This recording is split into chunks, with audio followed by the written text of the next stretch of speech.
Book review of Diary of a Headwise. Within the peculiar pages of Diary of a Headwise lies a rare treasure, the inner musings of one of the wisest, wittiest, and most wonderfully eccentric minds ever to preside over the Utrecht Wise Parliament. Stewart, the Earl of Earl Grey, was no ordinary Headwise. He was a philosopher, he always failed to lie, he was a reformer, an Olympic pigeon shooter, and a statesman whose ideas waltzed somewhere between brilliance and outright absurdity. This book is not just a diary, it is a window into an era of logical revolution led by a man whose mind never sat still.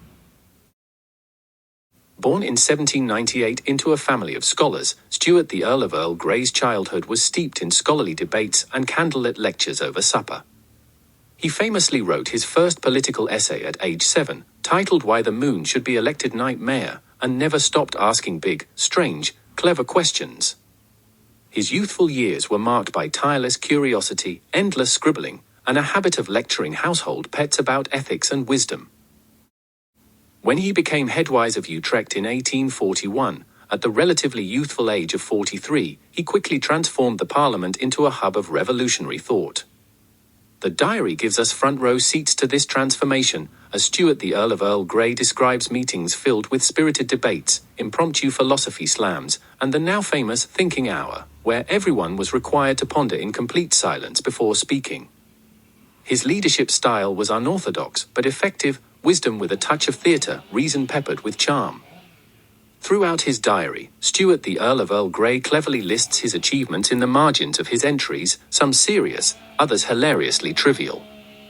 He takes quiet pride in negotiating peace during the Ink War of 1846, launching the National Thinking Day holiday, and standardizing hat sizes in Parliament. He also mentions how he is the inventor of the caviar spoon, and how he legalized tradition in Denmark. Other entries boast about lesser-known feats like persuaded 3 rival philosophers to hug it out and create peace, and invented the emergency tea cabinet. These marginal notes offer an endearing glimpse into a man who balanced humility with humor, and whose love for learning was rivaled only by his obsession with elegant handwriting. The diary also reflects his deep care for the people he served. He wrote passionately about education reform, ethical leadership, and giving young thinkers a seat at the table. He even launched the Underwise program, which trained bright youth in debate and diplomacy, many of whom would go on to become Headwise themselves. Tragically, the final pages of the diary were written in 1912 aboard the ill-fated Titanic. Stewart the Earl Grey, then 114 years old and still sharp as a tack, reflects poignantly on life, legacy, and the ongoing pursuit of wisdom. His final entry simply reads, "May reason sail further than any ship ever has." The book is a joyous ride, at times hilarious, occasionally emotional, and always intellectually dazzling. Stewart the Earl of Earl Grey's voice jumps off the page, reminding us that true wisdom is not just about knowing things, but about understanding people, embracing absurdity, and daring to ask the world's strangest questions. Diary of a Headwise is essential reading for anyone with a curious mind and a fondness for both history and humor.